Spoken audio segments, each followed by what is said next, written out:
गुलाबराव पाटलांनी नुकतंच एक वक्तव्य केलं की उद्योगपतींना वीज जर गेली, लाईट जर गेली तर त्यांचं नुकसान होतं, कामगारांचा पगार त्या ठिकाणी भरून द्यावा लागतो, शेतकऱ्यांना लाईट गेली तर काही फरक पडत नाही।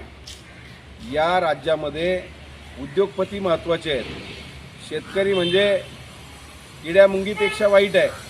त्याची किंमत, त्याची लायकी या गुलाबराव पाटलांना या निमित्तानं पुन्हा एकदा दाखवून देण्याचा प्रयत्न केलेला आहे।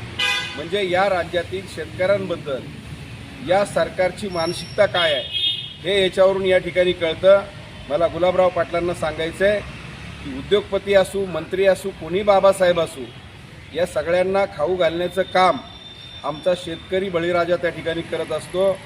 त्या ठिकाणी काबाड कष्ट करून शेती कशी करायची, अन्नधान्य कसं पिकवायचं हे शेतात काबाड कष्ट करणाऱ्या शेतकऱ्याला त्या ठिकाणी माहीत आहे। एक वेळ उद्योग धंदे बंद पडले तरी चालतील, परंतु शेतकरी या ठिकाणी जगला पाहिजे। कोरोनाच्या काळामध्ये आपण सगळ्यांनी पाहिलं की सारं बंद होतं, परंतु शेती फक्त चालू होती, शेतकरी शेतामध्ये राबत होता आणि म्हणून सगळ्यांना त्या ठिकाणी खायला मिळत होतं।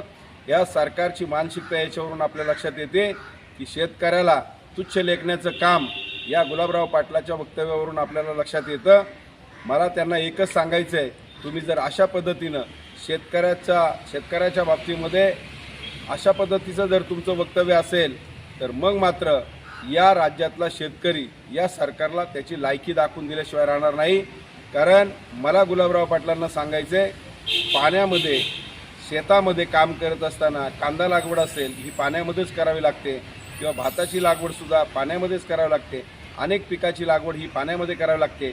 त्यावेळेला शेतकऱ्याने देखील त्या ठिकाणी मजूर त्या ठिकाणी रोजंदारीवरती घेतलेले असतात आणि त्या ठिकाणी त्या शेतकऱ्याला जर लाईट गेली तर त्या मजुराची मजुरी त्या ठिकाणी भरून द्यावी लागते आणि त्याचं नुकसान होतं।